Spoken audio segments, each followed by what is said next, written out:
As more kids head back to school, your questions about the coronavirus continue to come in. How can kids with less immunity fight back the coronavirus when they go back to school? We'll get the answers to your questions from Dr. John. Then we'll switch gears and give you kids a guide to the conventions as the Democratic National Convention gets underway this week and the Republican Convention is set for next week. But things will look different this year. Plus, we'll introduce you to this dynamic duo. Double down, go, toes. Woo! And these kids are hitting the right notes this summer. Music makes me feel incredible.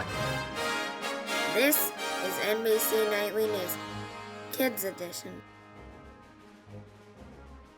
Welcome back to Nightly News Kids Edition. I'm glad you're joining us. It's good to be here with you guys. I think you're going to like our lineup today. It includes some kids who are finding their voice quite literally this summer through a music program. But first, one of the top stories continues to be the coronavirus. As kids continue to head back to school, there have been some reports of COVID-19 cases at schools that have already reopened for in-person instruction.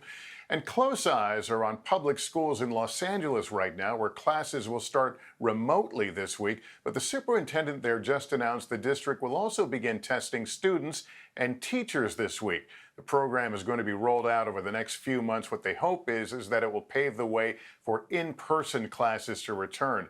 Health experts have said testing and tracing cases is key to managing the threat of this virus. We'll continue to watch this story and, of course, testing nationwide. All right, now let's get to your questions. Joining us is Dr. John Torres. Dr. John, our first question comes to us from California. Hi, Dr. John. My name is Candria, and I'm from California. School is starting in a week for me. My question for you is, how can kids with less immunity fight back the coronavirus when they go back to school? Thank you, and stay safe. Candria, thanks to you as well, and thanks for that great question. Dr. John, what about it? And this is a great question. And what it happens is it depends on what is affecting your immunity and how much it's affecting your immunity. So you have a couple decisions that you and your parents are going to have to make. If you're immunocompromised, then more than likely you're not going to want to go to school. So you're going to have to talk about virtual learning. But if you can go to school, if your immunity system is strong enough to get you to school, when you're there, talk to the school about making accommodations for you. Are there ways you can get separated from other students? Are there ways you can do things where you're not necessarily in bigger crowds like some students might be? Definitely wearing a mask, definitely social distancing, and definitely washing your hands are big important keys. And if somebody does get sick at the school, especially if they're in your pod, you want to make extra careful sure that you end up going home, and staying safe. Yeah, I'm really glad she brought up that question. I'm glad we discussed that. Our next questions are from two kids who are wondering about their families at home. Hi, my name is Estrid and I live in Denver, Colorado. I'm 9 years old. If you have coronavirus, should you still wear a mask at home to keep your family safe from coronavirus? My name is Ryan and I live in Tucson, Arizona. My question is, if you have coronavirus, how do you protect your family members at home from getting it? Yeah, a lot of us feel safe in our family clusters, but that's a really, really key question, Dr. John. And that is a key question. And whether you're an adult or a child, if you're sick, if you have coronavirus, you need to make sure other people in the house are protected. So there's a few things you're going to need to do. Number one, you're probably going to be isolated for the next 10 days or so. So you want to make sure there's an area, your room or part of the house, where you're by yourself. You're not around anybody else. If somebody does come in the room, they're bringing you food, they're bringing you drinks, they're looking in on you, you want to make sure that they're wearing masks and you're wearing a mask, especially if you get close, and obviously a lot of hand washing. That's the key to all this, making sure that you keep safe and you keep them safe as well. But of course, if you're going to be there for a week and a half or so, you're going to be bored, so you want to pick up some new tools you can do, some new things. I always use little fidget cubes so I can just fidget around and occupy my time, but you can also pick up a new skill. I've learned how to juggle. There you go. I need some more practice, obviously, but I'm getting there. You know, you work with a guy for years and you don't know his hidden talents. That's terrific. Dr. John, thanks. And kids, thanks as always for your questions. All right, let's turn now to the presidential election. This week, the Democratic National Convention is taking place, but instead of a packed arena in Milwaukee as they had hoped, it will be held almost entirely online. Former Vice President and Democratic presidential candidate Joe Biden and his running mate, Senator Kamala Harris, will give their acceptance speeches later in the week, and Senator Harris will make history, becoming the first woman of color to be on a presidential ticket. But just what happens at a convention? We thought it might be helpful to give you guys a brief guide. Every 4 years during an election year, the two major political parties, the Democrats and the Republicans, each hold a national nominating convention. Thousands of people usually attend, although this year, because of the virus, events will be held remotely. So to you, it may look like a Zoom call rather than a convention. It is up to us to add our voices and our votes to the chorus of history, echoing heroes like John Lewis, who said, "When you see something that is not right, you must say something. You must do something." Traditionally, the conventions serve as a kind of big introduction to each party's candidate for president. The reason why we have these political conventions every 4 years is to get the country geared up and to inform us of who exactly is running for each political party, and to kind of get us excited about participating in the democratic process of electing our new leaders. In more recent times, the delegates selected from each state have pledged to vote for specific candidates earlier in the year, before the convention happens. So by the time of the convention, the party knows who their pick is.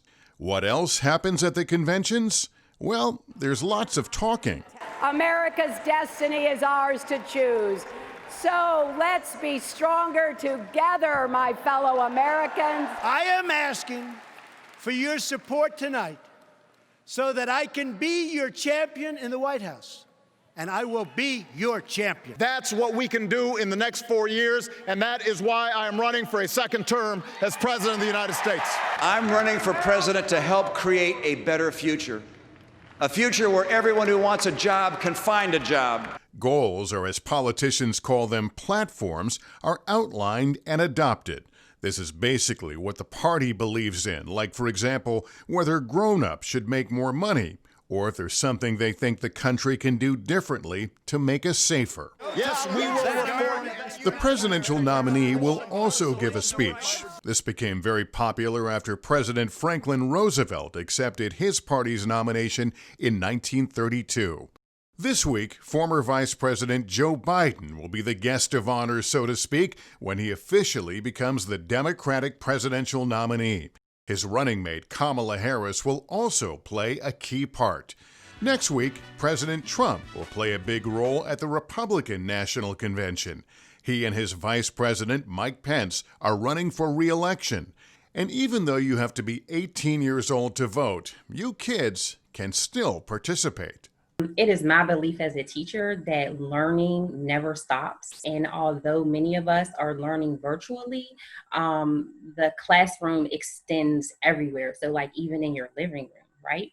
And so as some of us are learning virtually, I want to encourage you to identify issues that matter to you and conduct research on those issues, to examine primary and secondary sources through a diverse set of lenses. You are indeed a citizen, and you too have a voice, and you have the power to elicit change within your communities and within your society.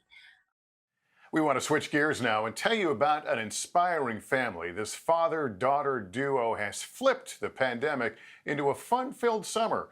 4-year-old Jaden Pollard and her dad Roland work on stunt routines every day. Let's get it. Big smile. Double up. 1, 2. Good. Drop full up to a straddle. Kick out now. Good. Hand ski. 1, 2. Lock out. Good. 1, 2. Good. Stretch. Lock out your leg. Prep. Double down. Go. Toes. Woo! Clean. Yeah. How did that one feel? That was the best one, huh? From flips and straddles to tosses and spins, they've been embracing this special time at home together. Their Instagram account has over 500,000 followers after one of their videos went viral. Joining us now are Jaden and Roland. It's a real pleasure to have you both. I was so tickled and touched by your video. Jaden, let me start with you. Can you describe to the other kids what it is like to have your dad turn you upside down and do all those great moves? What is it like? Is it fun to get thrown around? Tell them, say it's fun. It's fun. Is it scary? No. It's not scary? No. No. She's like, I don't know this. Because that was going to be my question. My question was going to be if it was scary, but you look so brave up there. Tell me how she so quickly adapted to this role. And I mean, you know, you were giving her instructions and she was doing all the right things. So early exposure to it would be the number one thing I would say, because I've coached cheerleading for the past 9 years. So it's just like you know, it's like bred in me. So after we had a daughter, it's kind of just like, okay, she was born into a cheer family, and I've always thrown her up in the air. I've always held her on my hand, but she just started showing interest earlier this year. And so we started doing the real stunts, and she just fell in love with it. What I love is that, and this is part of what you've been posting online in your videos about positive reinforcement. It's okay to fail before you succeed. And then that piece that went viral, really, you know, we see her have an issue there, but she gets back up and does it again. Are you okay? Yeah, I almost I almost trimmed that part out of it. But I was like, why not add like a real piece to our videos? Because usually I would just show the stunt, but there's more to it than that. There's a lot more to every single stunt that we do. There's a lot of talk. There are plenty of talks in the back end where we go over things. And I know what works best for her is positive reinforcement. Like, everyone's going to mess up, but if you beat them down, they're just going to break down. They're not going to perform as well, and they're not going to be as confident either. So positive reinforcement, that is the number one thing. Yeah, and that applies to everything in life, as you know. Jaden, before we go, you want to tell me what your big dreams are and what you hope for these talents you have? What do you want to be whenever you grow up? Stunting. You want to be stunting? So she's about to, did you just join your first cheerleading team? So she just joined her first cheer team, although she's only 4 years old, but she joined the 4-year-old cheer team. So she has officially started her cheer journey. So we're going to see where that takes her. We're excited. Well, that is terrific. She is a daddy's girl, and I think that's a great thing. Thank you both for spending some time with us. Great talking to you. Oh, thank you so much. And say bye-bye. Bye-bye. Thank you for having us. Finally, for many kids and adults, music can be a source of enjoyment, hope, and comfort. You guys may see the bass guitars hanging behind me. I am a member of a band myself. Unfortunately, we haven't had a chance to play together since the pandemic hit. But as a musician, I can appreciate you kids who have been continuing to play and finding all the right notes. With more now, here's Kate Snow. Siblings Nika and Luca Nodjoumi are in a band together. They haven't quite settled on a name yet. We're still deciding. We thought maybe Coconut Radio or something. They love to jam out at home with friends. And they've also played to big audiences in New York, Paris, and Korea, too. When the virus shut down cities, music venues shut down too. So Nika and Luca had to put some of their big plans for their band on hold. They also had to stop their in-person lessons at the Brooklyn Music School. But that didn't stop them from making music. In the beginning of the summer, I was like, oh, this is going to be so boring. But then we started the hip-hop intensive, and I was like, this is so awesome. They're doing a virtual hip-hop camp where they learn how to make their own beats through a music platform called BandLab.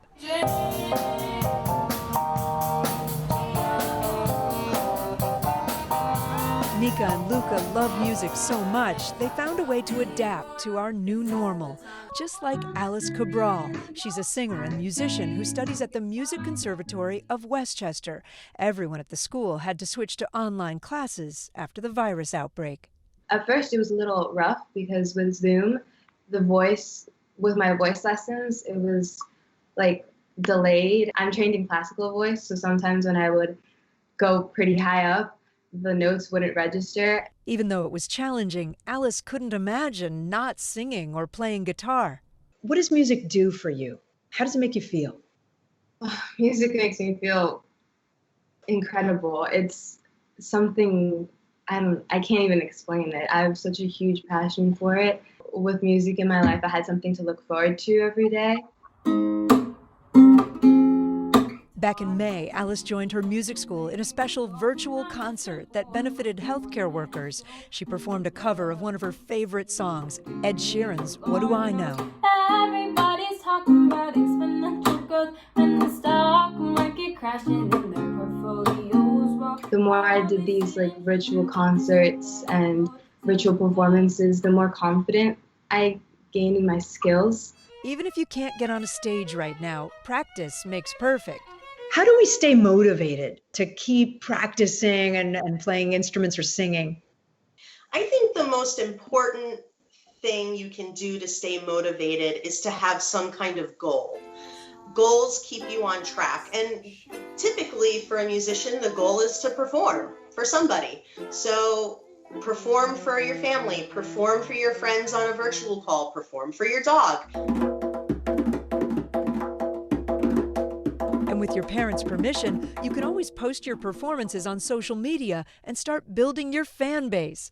You know, music is this incredible tool for so many people to express themselves, and it's a fantastic place to find inspiration when we're really struggling to put words to what we're feeling or to even process what we're feeling. For Nika, music was also a great way to communicate with her grandfather at a time when she couldn't see him in person. I dedicate this song to my grandfather because he's sick and he's trying to fight the coronavirus.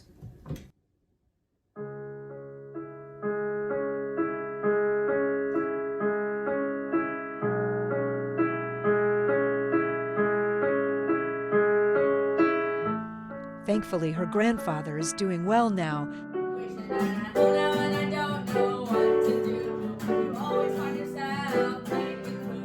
I really miss it because it was just super fun performing live and stuff like that. Nika and Luca are eagerly waiting for the moment when they can get back on stage. They're even working on some new material inspired by the times we live in. We don't know what it's gonna be like. It's not really clear. All right, Kate, thanks. That was really terrific.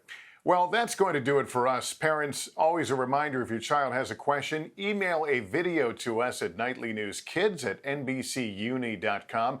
Thank you, everybody, for watching. As we say so long, we're going to leave you with an original song recorded by Nika and Luca. I hope you take care of yourselves and each other. 1, 2, 1, 2, 3, 4.